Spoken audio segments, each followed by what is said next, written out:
Bonsoir.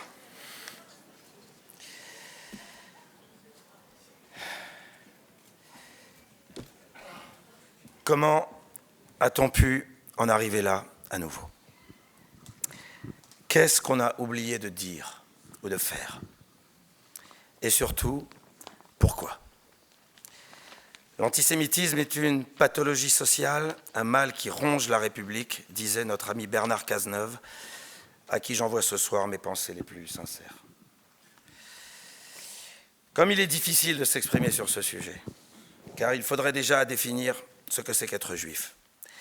Mais c'est aussi impossible que de comprendre les raisons de l'antisémitisme. Quand on m'a demandé de m'exprimer, je ne savais que dire. J'avais même un peu peur de ne pas poser les bons mots. Alors j'ai replongé dans la lecture d'un de mes auteurs préférés, Romain Gary. Dans l'angoisse du roi Salomon, le personnage de Tchuk décrit ainsi les Juifs. Ils discutent souvent avec Dieu et se querellent même avec lui, à haute voix, en cherchant à faire des affaires avec lui. Moi, je te donne ça, toi tu me donnes ça. Je donne aux autres sans compter et tu me prodigues la bonne santé, la longévité.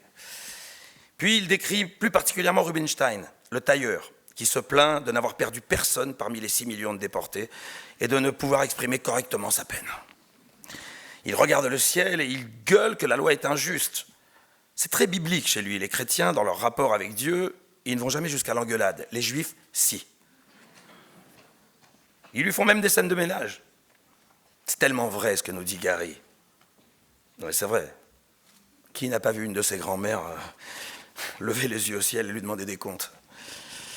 Alors ce soir, j'ai envie de faire ma scène de ménage avec Dieu. Et je lui hurle. Pourquoi? Mais il ne me répond pas. Quand on est juif, peu importe si nous croyons en Dieu, si nous lisons la Torah, ou si nous vivons selon ses préceptes, nous sommes un jour confrontés à une haine que nous ne savons pas expliquer.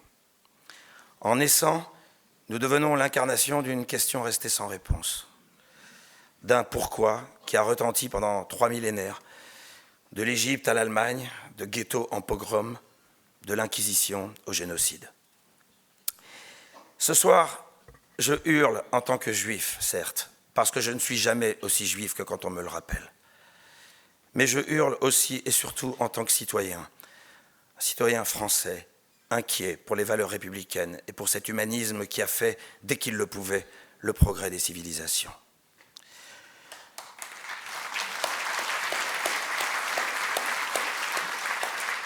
On a vu, heureusement, quelques personnes se lever. Certaines sont là ce soir.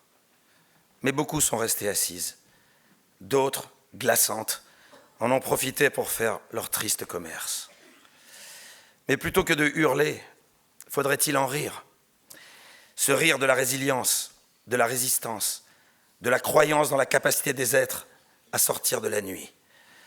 Dans Pseudo, à travers Pavlovitch, Romain Gary évoque sa judéité névrosée.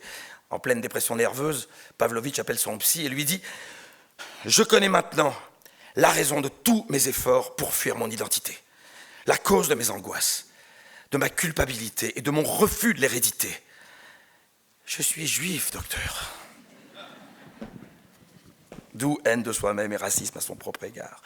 Gary aura décidément tout dit. Mais est-ce bien l'heure de rire?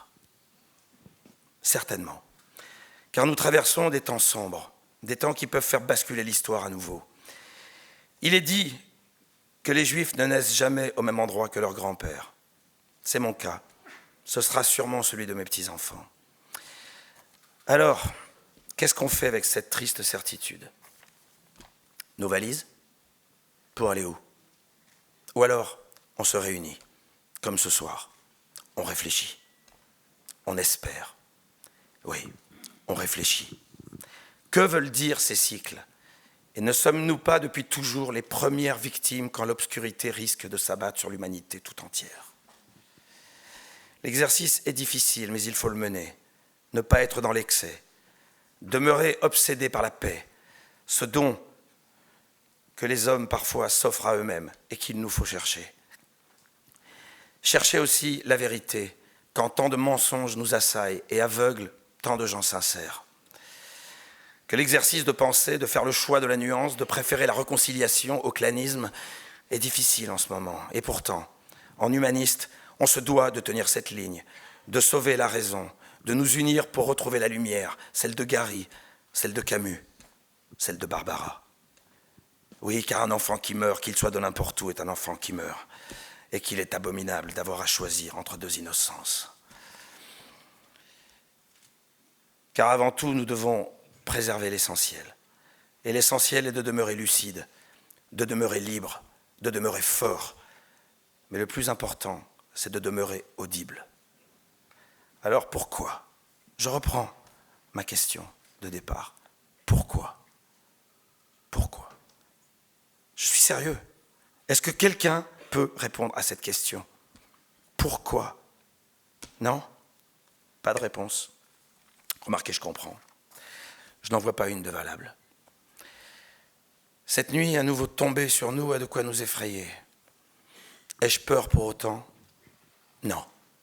J'ai même pas peur. Je pleure. Je pleure l'histoire qui se répète. Je pleure les silences assourdissants. Je pleure la mémoire du roi du Danemark conviant tout son peuple à arborer avec lui l'étoile jaune en réponse à la barbarie nazie.